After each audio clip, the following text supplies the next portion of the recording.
Welcome to Best English Stories. Please don't forget to subscribe my channel for more interesting and beautiful stories.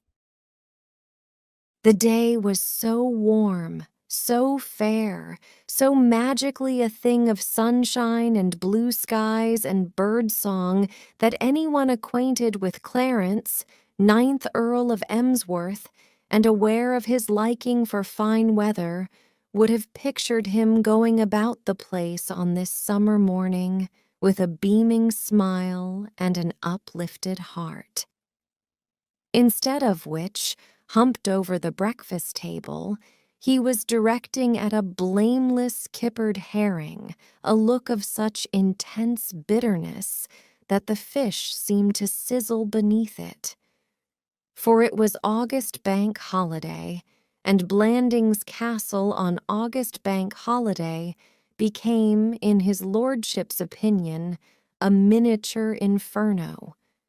This was the day when his park and grounds broke out into a noisome rash of swings, roundabouts, marquees, toy balloons, and paper bags.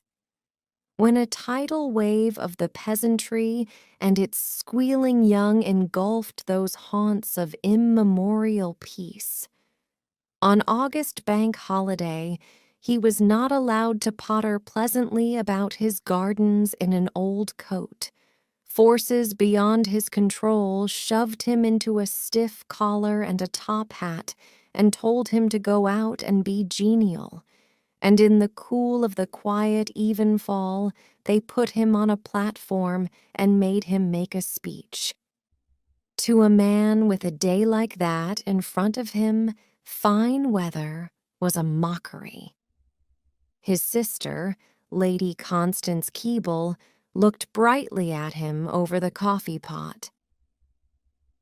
"What a lovely morning," she said. Lord Emsworth's gloom deepened.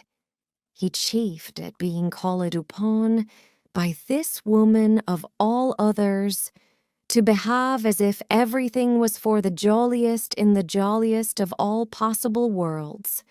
But for his sister Constance and her hawk-like vigilancy, he might, he thought, have been able at least to dodge the top hat. "Have you got your speech ready?" "Yes."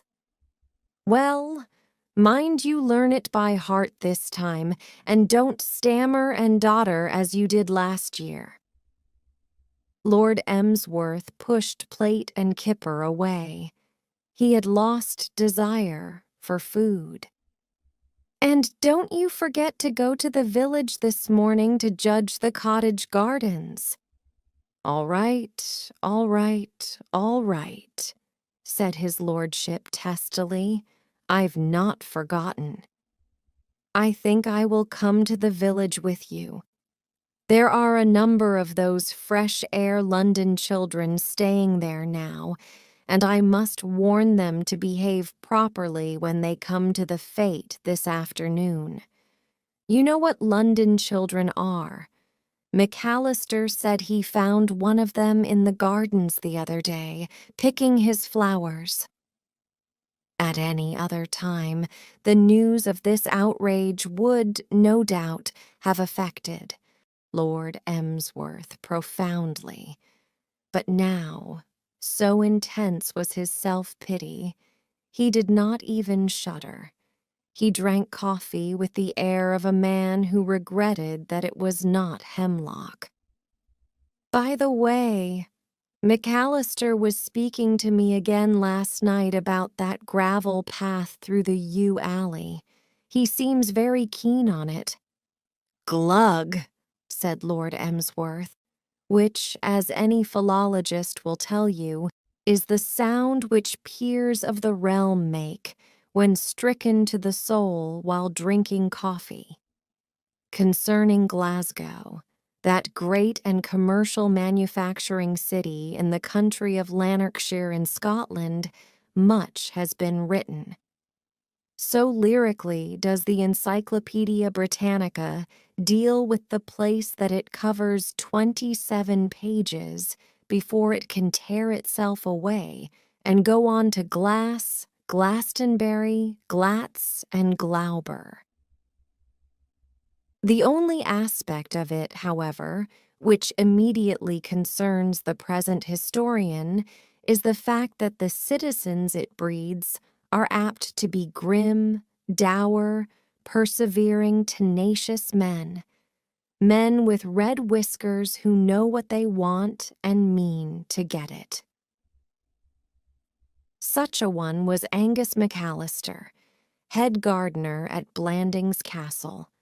For years, Angus McAllister had set before himself as his earthly goal the construction of a gravel path through the castle's famous yew alley. For years, he had been bringing the project to notice of his employer, though in anyone less whiskered, the latter's unconcealed loathing would have caused embarrassment.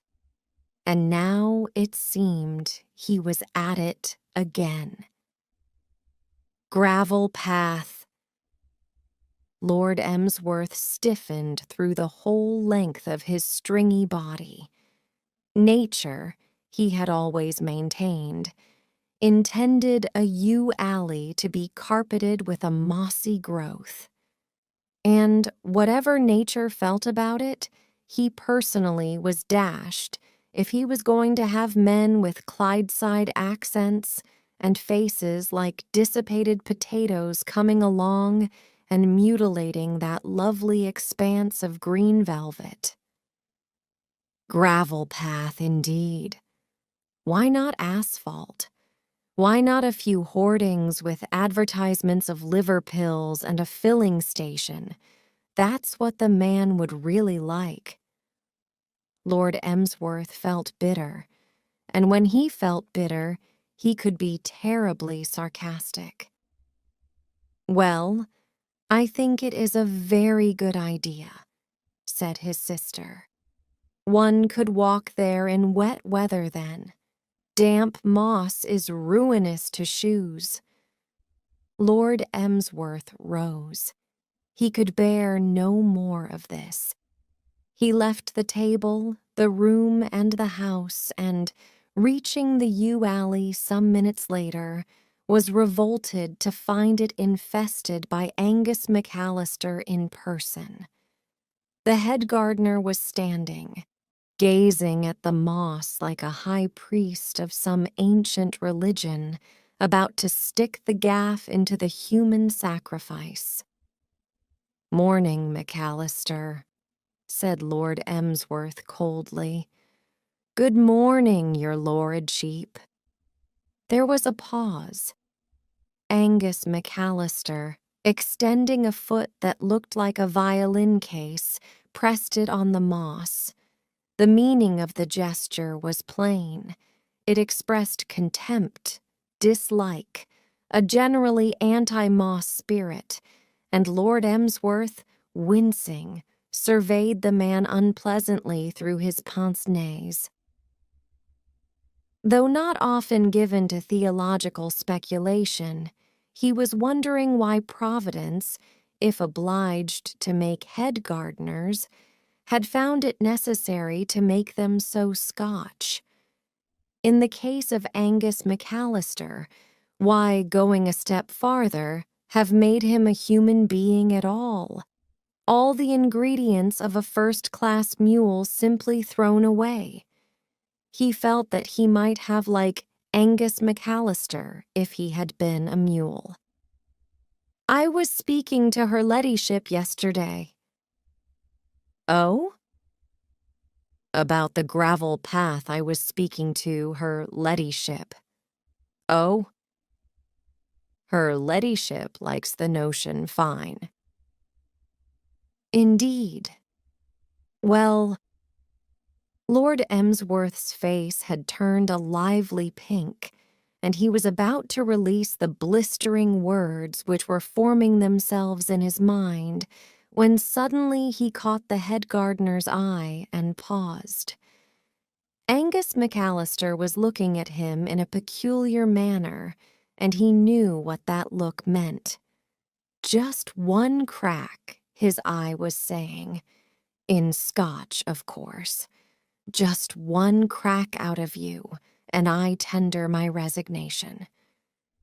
And with a sickening shock, it came home to Lord Emsworth how completely he was in this man's clutches. He shuffled miserably. Yes, he was helpless. Except for that kink about gravel paths, Angus McAllister was a head gardener in 1,000, and he needed him. He could not do without him. That, unfortunately, had been proved by experiment. Once before, at the time when they were grooming for the agricultural show that pumpkin, which had subsequently romped home so gallant a winner, he had dared to flout Angus McAllister, and Angus had resigned, and he had been forced to plead, yes, plead, with him to come back. An employer cannot hope to do this sort of thing and still rule with an iron hand. Filled with the coward rage that dares to burn but does not dare to blaze, Lord Emsworth coughed a cough that was undisguisedly a bronchial white flag. I'll think it over, McAllister." "Mm-hmm. I have to go to the village now." "I will. See you later." "Mm-hmm. Meanwhile, I will, think it over." "Mm-hmm." The task of judging the floral displays in the cottage gardens of the little village of Blandings Parva was one to which Lord Emsworth had looked forward with pleasurable anticipation. It was the sort of job he liked. But now, even though he had managed to give his sister Constance the slip and was free from her threatened society, he approached the task with a downcast spirit. It was always unpleasant for a proud man to realize that he is no longer captain of his soul, that he is to all intents and purposes ground beneath the number 12 heel of a Glaswegian head gardener. And brooding on this, he judged the cottage gardens with a distrait eye. It was only when he came to the last on his list that anything like animation crept into his demeanor.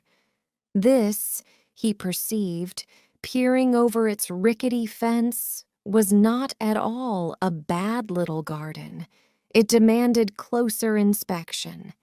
He unlatched the gate and pottered in, and a dog, dozing behind a water butt, opened one eye and looked at him. It was one of those hairy, nondescript dogs, and its gaze was cold, wary, and suspicious, like that of a stockbroker who thinks someone is going to play the confidence trick on him. Lord Emsworth did not observe the animal. He had pottered to a bed of wallflowers, and now, stooping, he took a sniff at them. As sniffs go, it was an innocent sniff, but the dog for some reason appeared to read into it criminality of a high order. All the indignant householder in him woke in a flash.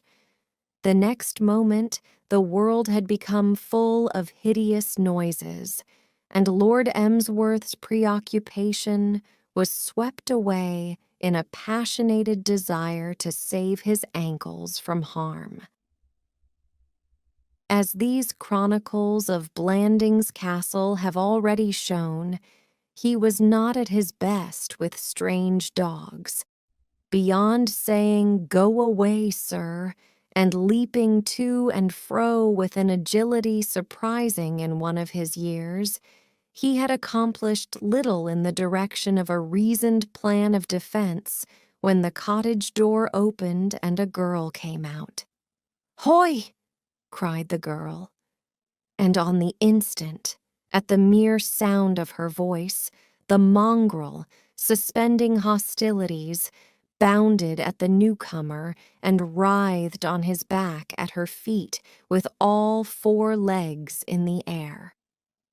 The spectacle reminded Lord Emsworth irresistibly of his own behavior when in the presence of Angus McAllister. He blinked at his preserver. She was a small girl, of uncertain age, possibly 12 or 13, though a combination of London fogs and early cares had given her face a sort of wizened motherliness, which in some odd way caused his lordship from the first to look on her as belonging to his own generation. She was the type of girl you see in back streets carrying a baby nearly as large as herself, and still retaining sufficient energy to lead one little brother by the hand and shout recrimination at another in the distance. Her cheeks shone from recent soaping, and she was dressed in a velveteen frock which was obviously the pick of her wardrobe. Her hair, in defiance of the prevailing mode, she wore drawn tightly back into a short pigtail. Thank you," said Lord Emsworth. "Thank you, sir," said the girl. For what she was thanking him, his lordship was not able to gather. Later, as their acquaintance ripened, he was to discover that this strange gratitude was a habit with his new friend. She thanked everybody for everything. At the moment, the mannerism surprised him.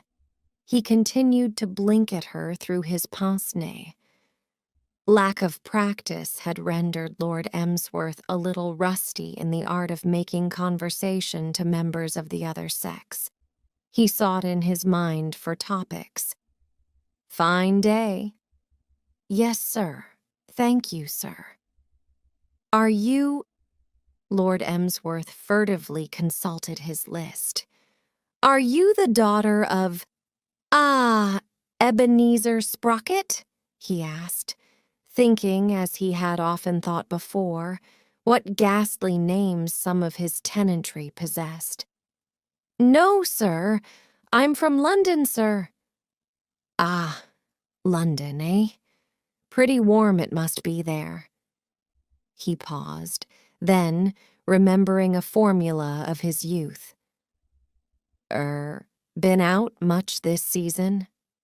"No, sir." "Everybody out of town now, I suppose. What part of London?" "Drury Line, sir." "What's your name? What?" "Gladys, sir. Thank you, sir. This is Ern." A small boy had wandered out of the cottage, a rather hard-boiled specimen with freckles, bearing surprisingly in his hand a large and beautiful bunch of flowers. Lord Emsworth bowed courteously, and with the addition of this third party to the tête-à-tête, felt more at his ease. "How do you do?" he said. "What pretty flowers." With her brother's advent, Gladys also had lost diffidence and gained conversational aplomb. "A treat, ain't they?" she agreed eagerly. "I got 'em for 'im." "I got 'em for him up at the Big Oz. Coo. The old josser the place belongs to didn't 'arf chase me. He found me pickin' 'em and he sharted somefin at me and come runnin' after me, but I copped him on the shin with a stone and he stopped to rub it and I come away." Lord Emsworth might have corrected her impression that Blandings Castle and its gardens belonged to Angus McAllister, but his mind was so filled with admiration and gratitude that he refrained from doing so. He looked at the girl almost reverently. Not content with controlling savage dogs with a mere word, this superwoman actually threw stones at Angus McAllister. a thing which he had never been able to nerve himself to do in an association which had lasted 9 years, and, what was more, copped him on the shin with them. What nonsense, Lord Emsworth felt. The papers talked about the modern girl. If this was a specimen, the modern girl was the highest point the sex had yet reached. "Ern," said Gladys, changing the subject, "is wearin' air oil today." Lord Emsworth had already observed this, and had indeed been moving to windward as she spoke. "For the feet," explained Gladys. "For the feet." It seemed unusual. "For the feet in the pork this afternoon." "Oh, you are going to the fete?" "Yes, sir, thank you, sir." For the first time, Lord Emsworth found himself regarding that grisly social event with something approaching favor. "We must look out for one another there," he said cordially. "You will remember me again? I shall be wearing," he gulped, "a top hat. Ern's going to wear a straw Panama that's been give 'em." Lord Emsworth regarded the lucky young devil with frank envy. He rather fancied he knew that Panama. It had been his constant companion for some 6 years, and then had been torn from him by his sister Constance and handed over to the vicar's wife for her rummage sale. He sighed. "Well, goodbye." "Goodbye, sir." "Thank you, sir." Lord Emsworth walked pensively out of the garden and, turning into the little street, encountered Lady Constance. "Oh, there you are, Clarence." "Yes," said Lord Emsworth, for such was the case. "Have you finished judging the gardens?" "Yes." "I am just going into this end cottage here. The vicar tells me there is a little girl from London staying there. I want to warn her to behave this afternoon. I have spoken to the others." Lord Emsworth drew himself up. His pince-nez were slightly askew, but despite this, his gaze was commanding and impressive. "Well, mind what you say," he said authoritatively. "None of your district visiting stuff, Constance." "What do you mean?" "You know what I mean. I have the greatest respect for the young lady to whom you refer. She behaved on a certain recent occasion, on 2 recent occasions, with notable gallantry and resource, and I won't have her ballyragged. Understand that." The technical title of the orgy, which broke out annually on the first Monday in August in the park of Blandings Castle, was the Blandings Parva School Treat, and it seemed to Lord Emsworth, wanly watching the proceedings from under the shadow of his top hat, that if this was the sort of thing schools looked on as pleasure, he and they were mentally poles apart. A function like the Blandings Parva School Treat blurred his conception of man as nature's final word. The decent sheep and cattle to whom this park normally belonged had been hustled away into regions unknown, leaving the smooth expanse of turf to children whose vivacity scared Lord Emsworth, and adults who appeared to him have cast aside all dignity and every other noble quality which goes to make a 100% British citizen. Look at Mrs. Rossiter over there, for instance, the wife of Jano. Rossiter, provisions, groceries, and homemade jams. On any other day of the year, when you met her, Mrs. Rossiter was a nice, quiet, docile woman who gave at the knees respectfully as you passed. Today, flushed in the face and with her bonnet on one side, she seemed to have gone completely native. She was wandering to and fro, drinking lemonade out of a bottle and employing her mouth, when not so occupied, to make a devastating noise with what we believed was termed a squeaker. The injustice of the thing stung Lord Emsworth. This park was his own private park. What right had people to come and blow squeakers in it? How would Mrs. Rossiter like it if one afternoon he suddenly invaded her neat little garden in the high street and rushed about over her lawn, blowing a squeaker? And it was always on these occasions so infernally hot. July might have ended in a flurry of snow, but directly the first Monday in August arrived, he had to put on a stiff collar, and out came the sun, blazing with tropic fury. Of course, admitted Lord Emsworth, for he was a fair-minded man, this cut both ways. The hotter the day, the more quickly his collar lost its starch and ceased to spike him like a javelin. This afternoon, for instance, it had resolved itself almost immediately into something which felt like a wet compress.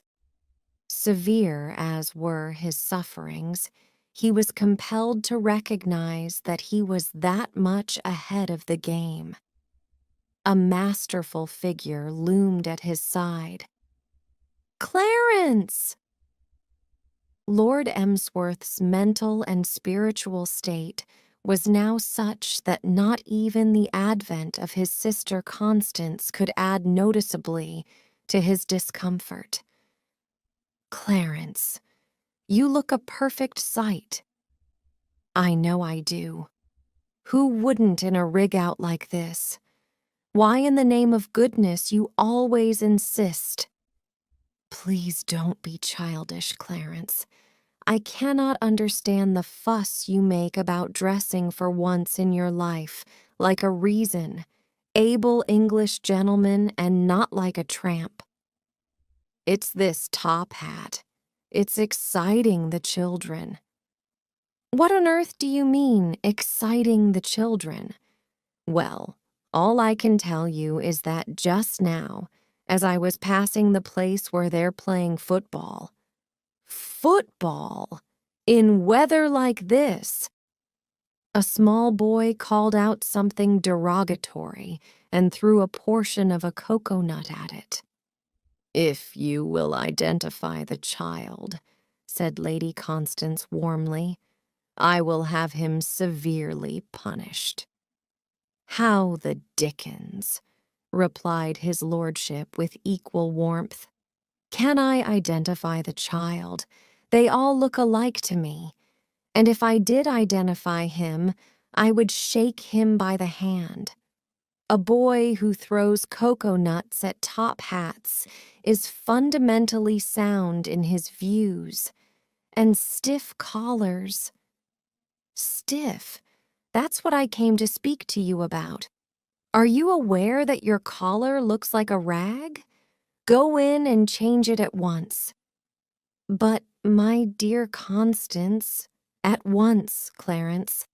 I simply cannot understand a man having so little pride in his appearance.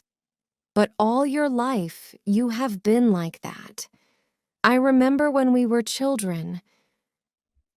Lord Emsworth's past was not of such a purity that he was prepared to stand and listen to it being lectured on by a sister with a good memory. "Oh, all right, all right, all right," he said. "I'll change it.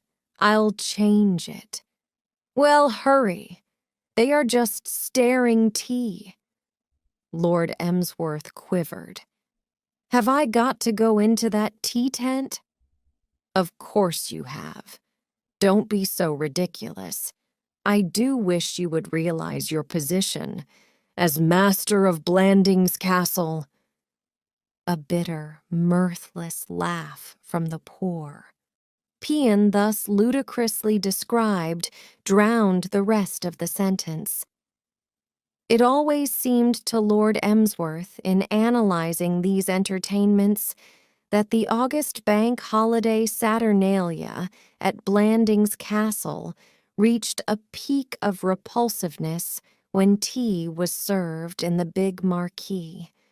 Tea over, the agony abated, to become acute once more at the moment when he stepped to the edge of the platform and cleared his throat and tried to recollect what the deuce he had planned to say to the goggling audience beneath him.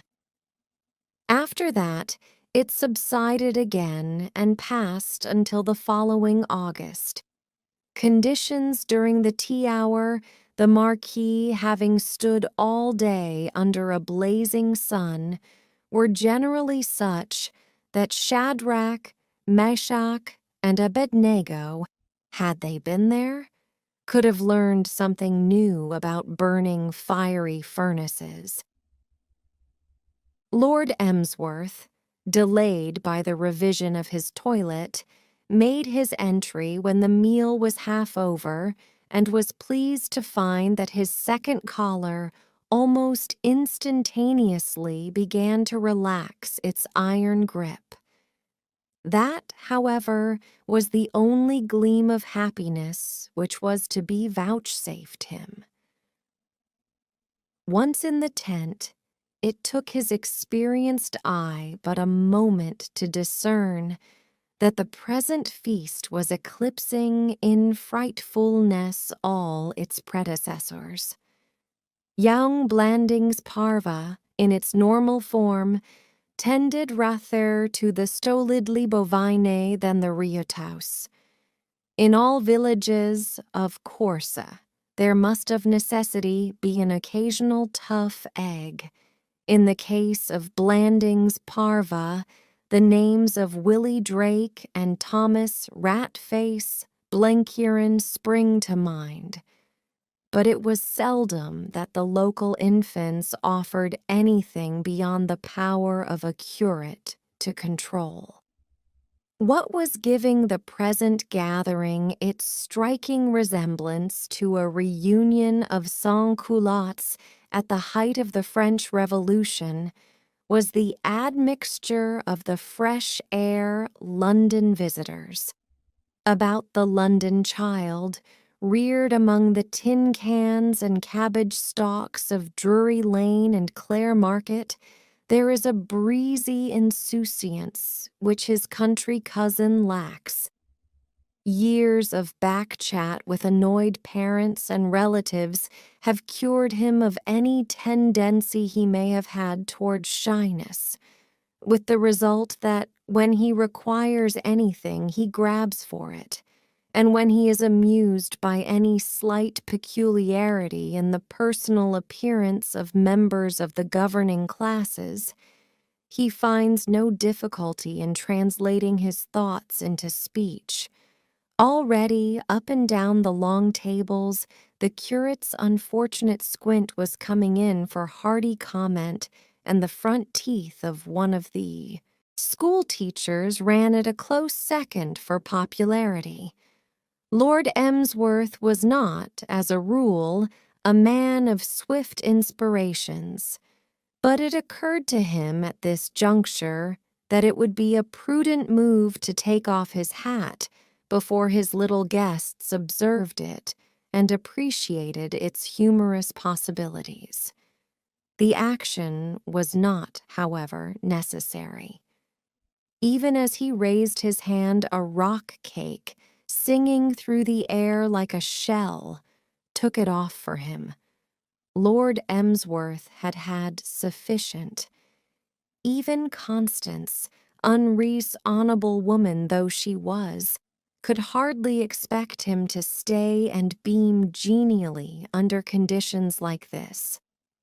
All civilized laws had obvious gone by the board, and anarchy reigned in the marquee.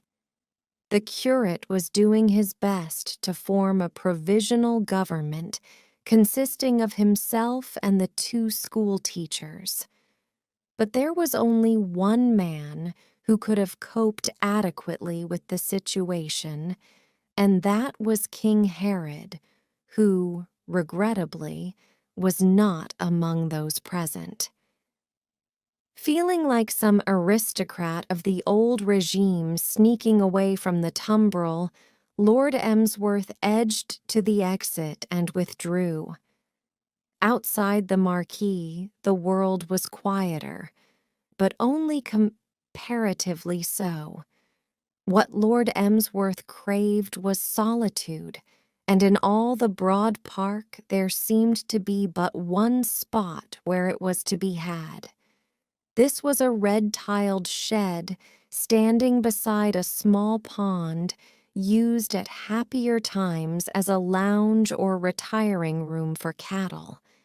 Hurrying thither, his lordship had just began to revel in the cool, cow-scented dimness of its interior when from one of the dark corners, causing him to start and bite his tongue, there came the sound of a subdued sniff.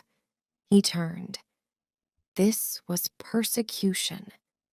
With the whole park to mess about in, why should an infernal child invade this one sanctuary of his? He spoke with angry sharpness. He came of a line of warrior ancestors, and his fighting blood was up. "Who's that?" "Me, sir." "Thank you, sir." Only one person of Lord Emsworth's acquaintance was capable of expressing gratitude for having been barked at in such a tone. His wrath died away, and remorse took its place. He felt like a man who in error has kicked a favorite dog. "God bless my soul!" he exclaimed. "What in the world are you doing in a cowshed?" "Please, sir, I was put." "Put? How do you mean put? Why?" "For pinching things, sir." "Eh? What? Pinching things? Most extraordinary. What did you, pinch?" "2 buns, 2 gem sandwiches, 2 apples, and a slicer cake?" The girl had come out of her corner and was standing correctly at attention.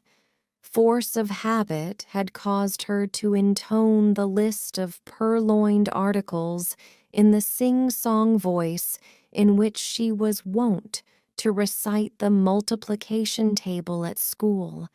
But Lord Emsworth could see that she was deeply moved. Tear stains glistened on her face, and no Emsworth had ever been able to watch unstirred a woman's tears. The 9th Earl was visibly affected. "Blow your nose," he said, hospitably extending his handkerchief.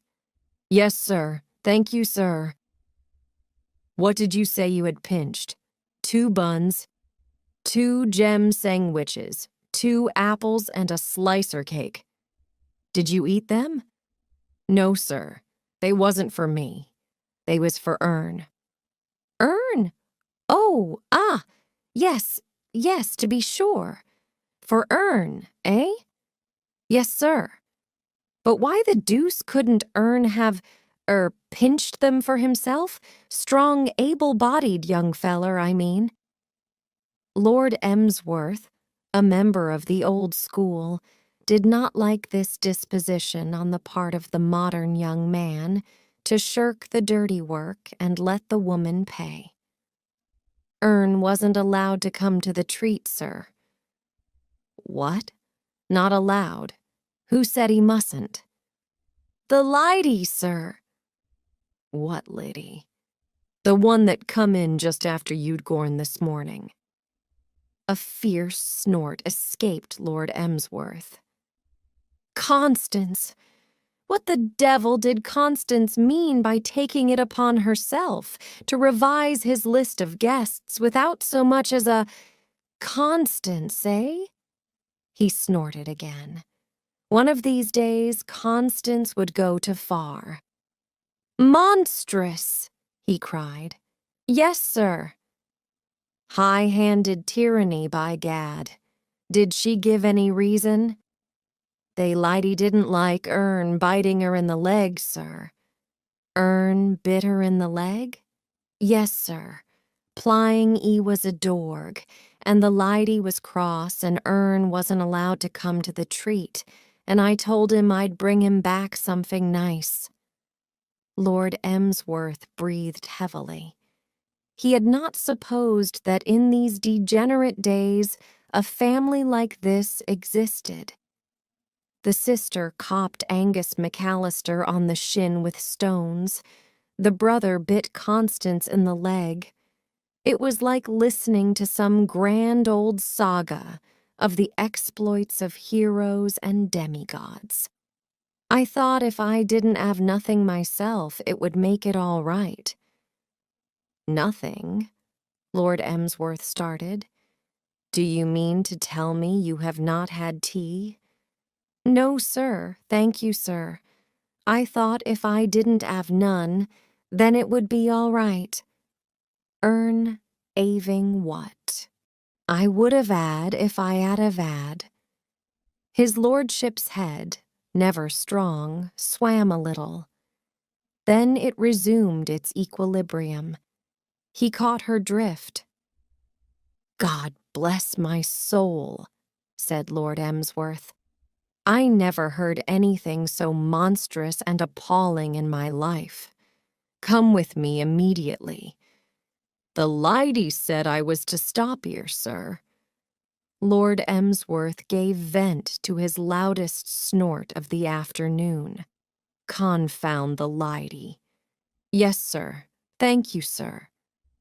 5 minutes later, Beach, the butler, enjoying a siesta in the housekeeper's room, was roused from his slumbers by the unexpected ringing of a bell.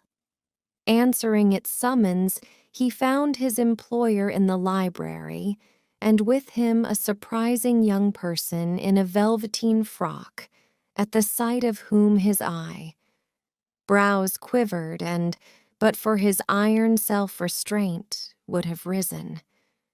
"Beach! Your lordship? This young lady would like some tea." "Very good, your lordship. Buns, you know, and apples and jam sandwiches and cake and that sort of thing." "Very good, your lordship." "And she has a brother, Beach." "Indeed, your lordship." "She will want to take some stuff away for him." Lord Emsworth turned to his guest. "Ernest would like a little chicken, perhaps?" "Coo." "I beg you pardon." "Yes, sir. Thank you, sir." "And a slice or two of ham?" "Yes, sir. Thank you, sir." "And he has no gouty tendency?" "No, sir. Thank you, sir." "Capital.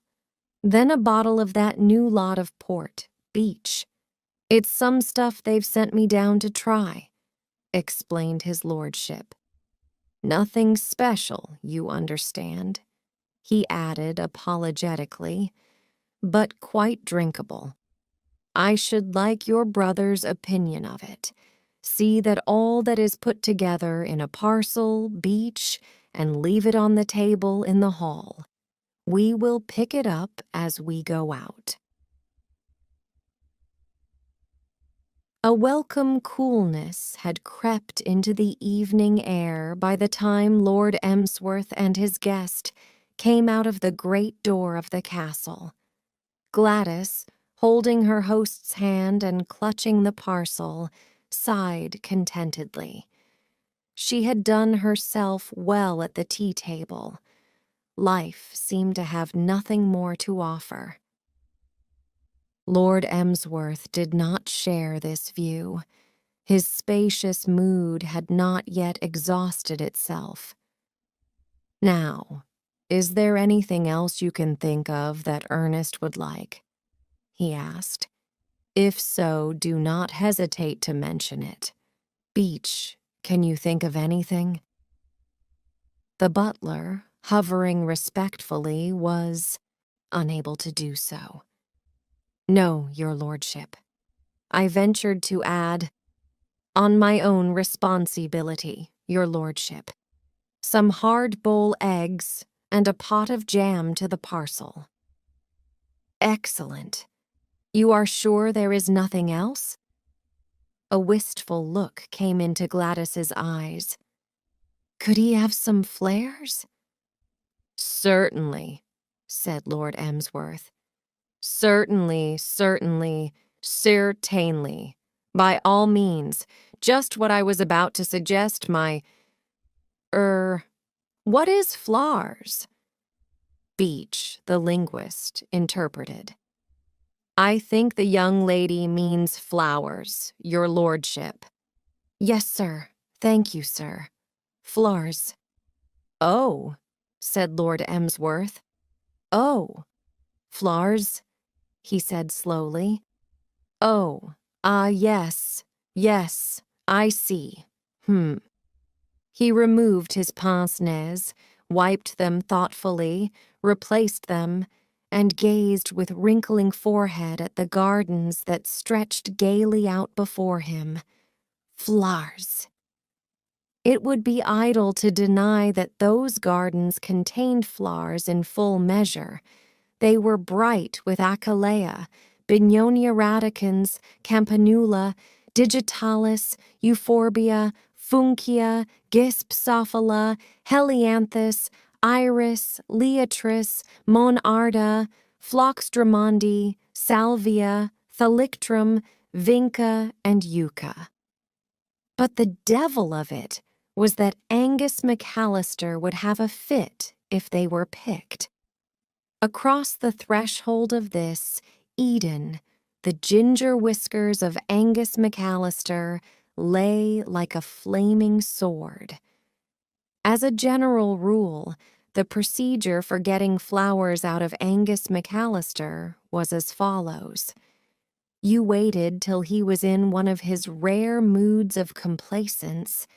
Then you led the conversation gently round to the subject of interior decoration, and then, choosing your moment, you asked if he could possibly spare a few to put in vases. The last thing you thought of doing was to charge in and start, helping yourself. "I, said Lord Emsworth. He stopped. In a sudden, blinding flash of clear vision, he had seen himself for what he was, the spineless, unspeakably unworthy descendant of ancestors who, though they may have had their faults, had certainly known how to handle employees. It was, "How now, varlet?" and "Marry, come up, thou malapert knave," in the days of previous Earls of Emsworth. Of course, they had possessed certain advantages which he lacked. It undoubtedly helped a man in his dealings with the domestic staff to have, as they had, the rights of the high, the middle, and the low justice, which meant, broadly, that if you got annoyed with your head gardener, you could immediately divide him into 4 head gardeners with a battle, axe and no questions asked. But even so, he realized that they were better men than he was, and that, if he allowed craven fear of Angus McAllister to stand in the way of this delightful girl and her charming brother getting all the flowers they required, he was not worthy to be the last of their line. Lord Emsworth wrestled with his tremors. "Certainly, certainly, certainly," he said, though not without a qualm. "Take as many as you want." And so it came about that Angus McAllister, crouched in his potting shed like some dangerous beast in its den, beheld a sight which first froze his blood and then sent it boiling through his veins. Flitting to and fro through his sacred gardens, picking his sacred flowers, was a small girl in a velveteen frock, and, which brought apoplexy a step closer, it was the same small girl who 2 days before had copped him on the shin with a stone. The stillness of the summer evening was shattered by a roar that sounded like boilers exploding, and Angus McAllister came out of the potting shed at 45 miles per hour. Gladys did not linger. She was a London child, trained from infancy to bear herself gallantly in the presence of alarms and excursions. But this excursion had been so sudden that it momentarily broke her nerve. With a horrified yelp, she scuttled to where Lord Emsworth stood and, hiding behind him, clutched the tails of his morning coat. "Ooh, air," said Gladys. Lord Emsworth was not feeling so frightfully good himself. We have pictured him a few moments back, drawing inspiration from the nobility of his ancestors and saying, in effect, "That for McAllister." But truth now compels us to admit that this hearty attitude was largely due to the fact that he believed the head gardener to be a safe 1/4 mile away among the swings and roundabouts of the fete. The spectacle of the man charging vengefully down on him with gleaming eyes and bristling whiskers made him feel like a nervous English infantryman at the Battle of Bannockburn. His knees shook, and the soul within him quivered. And then something happened, and the whole aspect of the situation changed. It was, in itself, quite a trivial thing, but it had an astoundingly stimulating effect on Lord Emsworth's morale. What happened was that Gladys, seeking further protection, slipped at this moment a small, hot hand into his. It was a mute vote of confidence, and Lord Emsworth intended to be worthy of it. "He's coming," whispered his lordship's inferiority complex agitatedly. "What of it?" replied Lord Emsworth stoutly. "Tick him off," breathed his lordship's ancestors in his other ear. "Leave it to me," replied Lord Emsworth. He drew himself up and adjusted his pince-nez. He felt filled with a cool masterfulness. If the man tendered his resignation, let him tender his damned resignation. "Well, McAllister?" said Lord Emsworth coldly. He removed his top hat and brushed it against his sleeve. "What is the matter, McAllister?" He replaced his top hat. "You appear agitated, McAllister."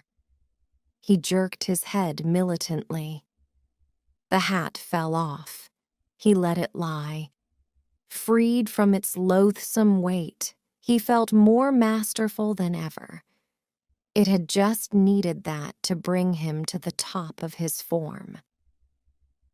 "This young lady," said Lord Emsworth, "has my full permission to pick all the flowers she wants, McAllister. If you do not see eye to eye with me in this matter, McAllister, say so, and we will discuss what you are going to do about it, McAllister." These gardens, McAllister, belong to me, and if you do not, appreciate that fact, you will, no doubt, be able to find another employer. More in tune with your views. I value your services highly, McAllister, but I will not be dictated to in my own garden, McAllister. Dash it, added his lordship, spoiling the whole effect. A long moment followed in which nature stood still, breathless. The Achillea stood still, so did the Bignonia radicans, so did the Campanula, the Digitalis, the Euphorbia, the Funkia, the Gypsophila, the Helianthus, the Iris, the Liatris, the Monarda, the Phlox Drummondii, the Salvia, the Thalictrum, the Vinca, and the Yucca. From far off in the direction of the park, there sounded the happy howls of children who were probably breaking things, but even these seemed hushed. The evening breeze had died away. Angus McAllister stood glowering. His attitude was that of one sorely perplexed. So might the early bird have looked if the worm earmarked for its breakfast had suddenly turned and snapped at it. It had never occurred to him that his employer would voluntarily suggest that he seek another position, and now that he had suggested it, Angus McAllister disliked the idea very much. Blandings. Castle was in his bones. Elsewhere, he would feel in exile.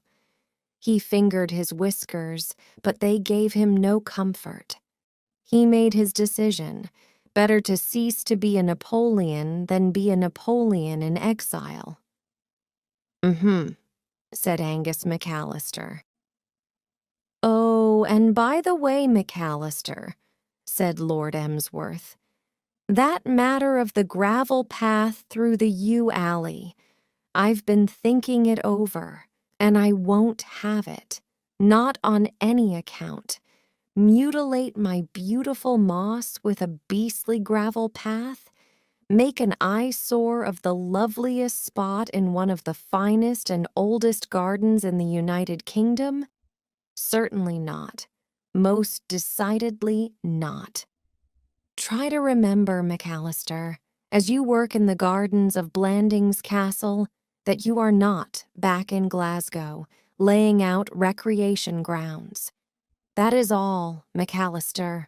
Dash it. That is all.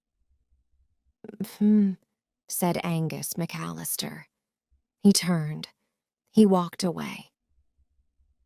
The potting shed swallowed him up. Nature resumed its breathing. The breeze began to blow again, and all over the gardens, birds who had stopped on their high note carried on according to plan. Lord Emsworth took out his handkerchief and dabbed with it at his forehead. He was shaken, but a novel sense of being a man among men thrilled him. It might seem bravado, but he almost wished, yes, dash it, he almost wished that his sister Constance would come along and start something while he felt like this. He had his wish.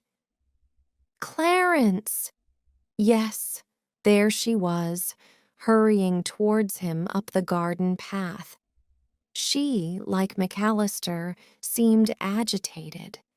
Something was on her mind. Clarence!